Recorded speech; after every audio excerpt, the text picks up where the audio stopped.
Hello everyone, পুনৰবাৰ সকলোকে মোৰ ইউটিউব চেনেলৰ অন্য এটি ভিডিঅ'লৈ আপোনালোকক স্বাগতম জনাইছোঁ।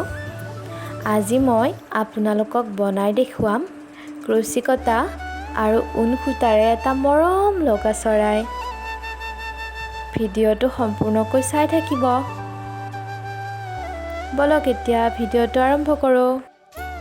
প্ৰথমতে এনেকৈ ঊণ সূতাডাল আঙুলিত মেৰাই ল'লোঁ। এতিয়া মই এইডাল সূতাৰ তলেৰে আনি আৰু এইডাল সূতা ওলাই ল'ম।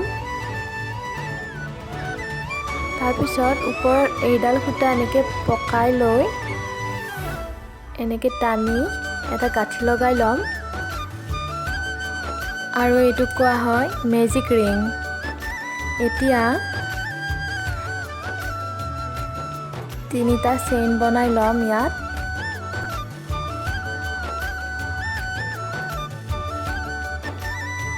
আৰু গোটেই ৰিংটোত 15 বাৰ ডাবল ক্ৰোচেট কৰিম।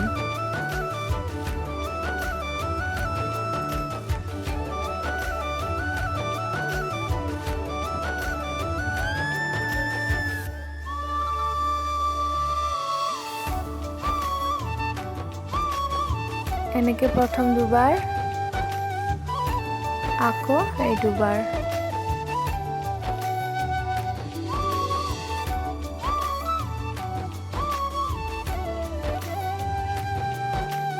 এনেকৈ গোটেই ৰিংটোত মই ডাবল ক্ৰোচেট কৰি গ'লোঁ 15 বাৰ। এইবাৰ এইডাল ঊণ সূতাডাল যে দেখিছে, এই ঊণ সূতাডাল এনেকৈ টানি দিব। আৰু এতিয়া এখন প্লেটৰ নিচিনা হৈ গৈছে। আৰু ইয়াত যে প্ৰথমতে তিনিটা চেইন দিছিলোঁ, এই তিনিটা চেইনৰ এনেকৈ 3 নম্বৰ চেইনটোৰ লগত এইটো জইন দিব লাগিব।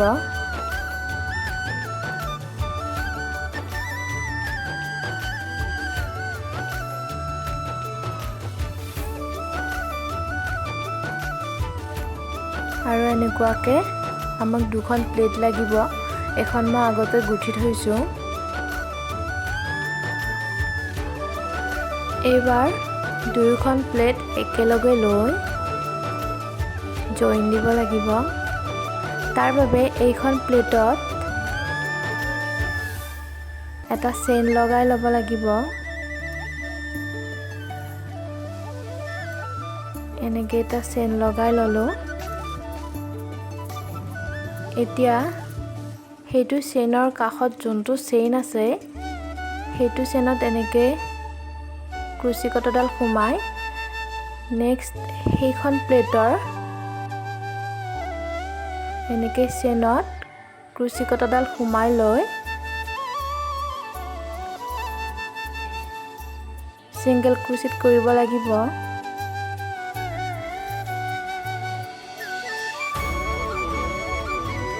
এনেকৈ 10 বাৰ 10টা চেইনত ছিংগল ক্ৰচেট কৰি যাব লাগিব।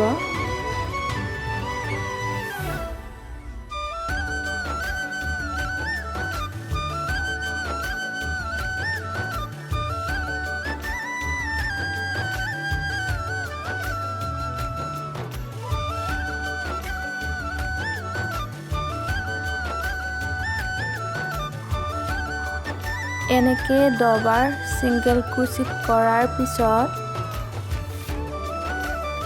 এতিয়া ইয়াতে এটা চেইন লগাই ল'ম।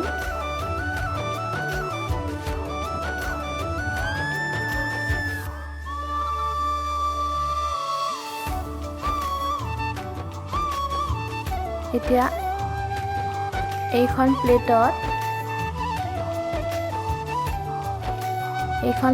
প্ৰথমতে 5 বাৰ হাফ ডাবল ক্ৰোচেট কৰি যাম।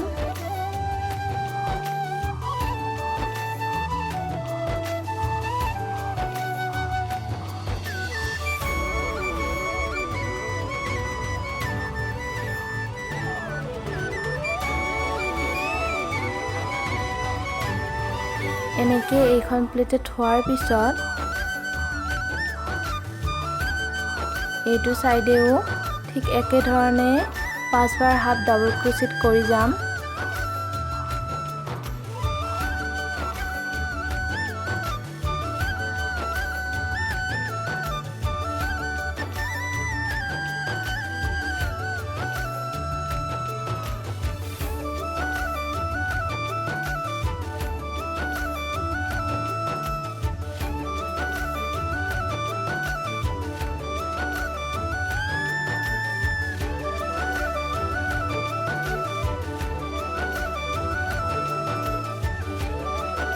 এতিয়া এইটো চেনৰ লগত এনেকৈ জইন দি ল'ম।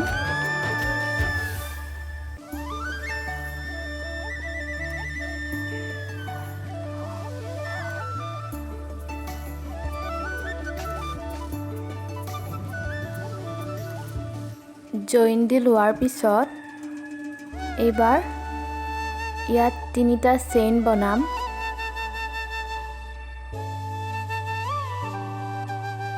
এনেকৈ 3টা চেইন বনাই লোৱাৰ পিছত এনেকৈ পকাই ল'ম আৰু তাৰ সাইডৰ যে চেইনটো দেখিছে এইটো চেইনত আমি 3 বাৰ হাফ ডাবল ক্ৰোচেট কৰি লৈ এটা ধুনীয়াকৈ পাফ বনাই ল'ম।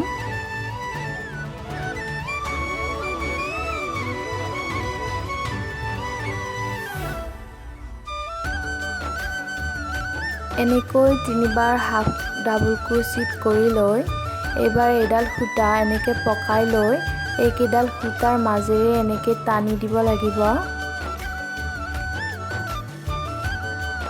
এইবাৰ ইয়াত এটা চেইন লগাই ল'লোঁ আৰু আমাৰ পাফটো এনেকৈ বনাই ল'লোঁ।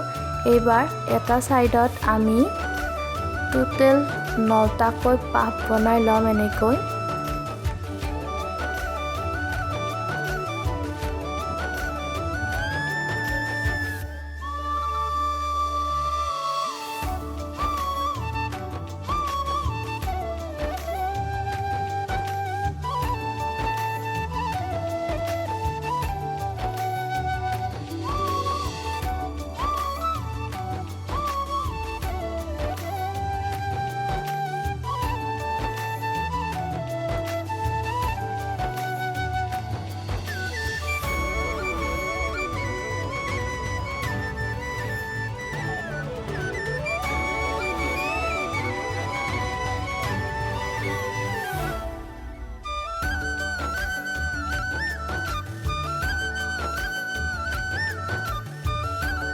এনেকৈয়ে 9 বাৰ হাফ ডাবল ক্ৰোচেট কৰি লৈ পাফ কেইটা বনাই ল'লোঁ।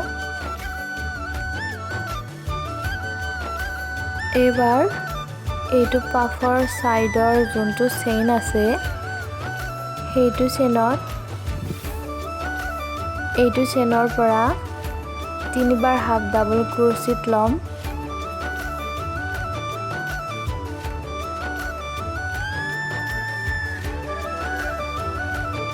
এবাৰ আকৌ তাৰ সাইডৰ চেইনটোৰ পৰাও হাফ ডাবল ক্ৰোচেট ল'ম 3 বাৰ।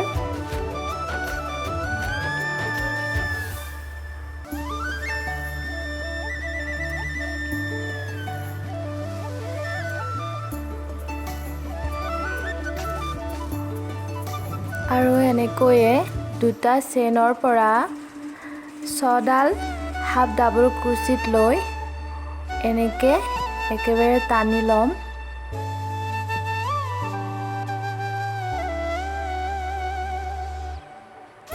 ঠিক একেধৰণে প্ৰথমতে যেনেকৈ কৰিছিলোঁ 3 বাৰ হাফ ডাবল ক্ৰোচেট আৰু তাৰপিছত পাফটো যে বনাই লৈছিলোঁ সেই একেধৰণে এইখিনিও কমপ্লিট কৰি ল'ব লাগিব।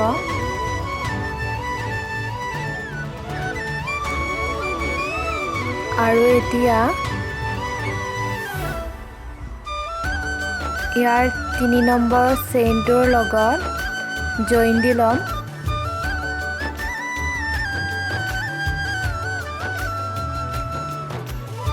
আৰু এনেকৈ মই প্ৰথম ৰাউণ্ডটো কমপ্লিট কৰি ল'লোঁ। এবাৰ ঠিক একেধৰণে প্ৰথম যেনেকৈ কৰিছিলোঁ 3 বাৰ চেইন বনাই যে 3বাৰ হাফ ডাবল ক্ৰোচেট কৰি লৈ এটা যে পাফ বনাই ললো আকৌ তাৰ ওপৰত এটা চেইন লগাই লম ঠিক একে ধৰণে গোটেইকেইটা ৰাউণ্ডতে একে প্ৰচেছতে কৰি যাব লাগিব আৰু এনেকৈ মই 8টা ৰাউণ্ড গুঠি গৈছো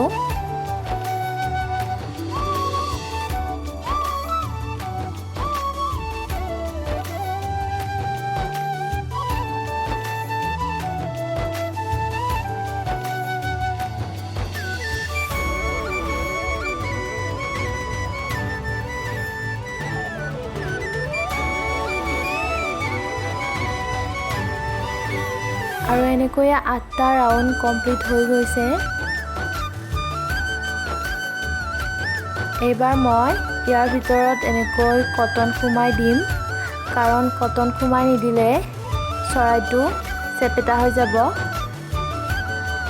কটন সোমাই দিয়াৰ পিছত এইবাৰ এইখিনি চিলাই কৰি দিম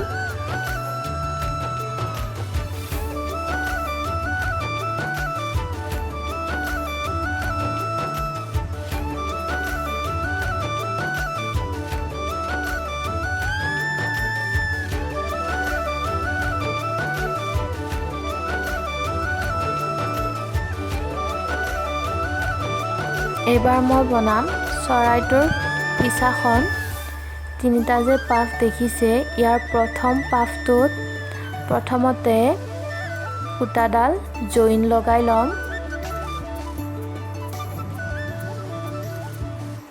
এনেকৈ সূতাডাল জইন লগাই লোৱাৰ পিছত পাফ কেইটা যে বনাইছিলোঁ প্ৰথমতে 3টা চেইন গুঠি লোৱাৰ পিছত 3বাৰ যে হাফ ডাবল ক্ৰোচেট কৰি লৈ এটা পাফ বনাইছিলোঁ আৰু ওপৰত যে এটা চেইন দিছিলোঁ ঠিক একে ধৰণে ইয়াতো মই 3টা পাফ বনাম প্ৰথমতে 3টা বনাই ল'ম তাৰ পিছত প্ৰথমতে 3টা বনাই লোৱাৰ পিছত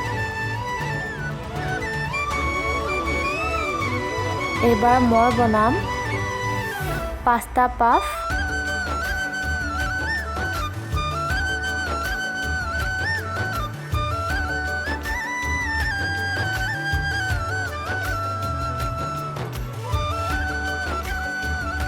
আৰু এনেকৈ ফিছাখন বনাই ললো এইবাৰ বনাম চৰাইৰ ঠোঁটটো তাৰ বাবে মই ৰঙা কালাৰৰ সূতা লৈছো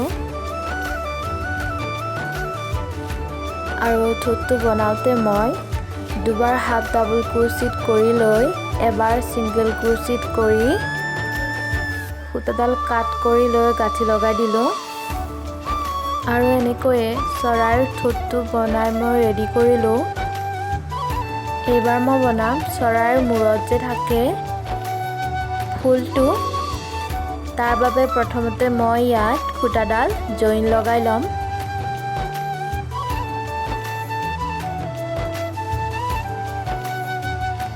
আৰু এতিয়া ইয়াত এটা চেইনতে 3বাৰকৈ হাফ ডাবল ক্ৰোচেট কৰি যাম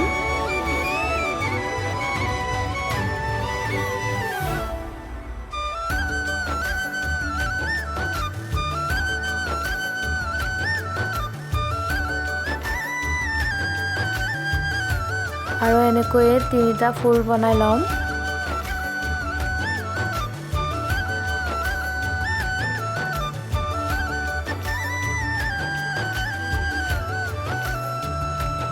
ফুল ঠোঁট বনোৱা হোৱাৰ পিছত এইবাৰ মই বনাম চকুকেইটা তাৰ বাবে মই কলা কালাৰৰ সূতাটো লৈছো এতিয়া বেজিৰে মই চকুকেইটা বনাই লম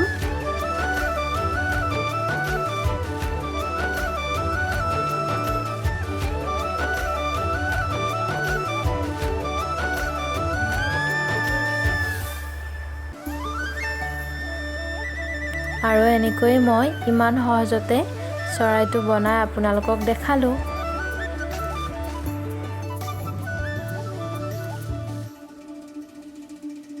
আৰু আজি ইমানতে ভিডিওটো সামৰণি মাৰিলো যদিহে ভাল লাগিছে তেন্তে লাইক কমেন্ট শ্বেয়াৰ আৰু সাবস্ক্ৰাইব কৰিব নাপাহৰিব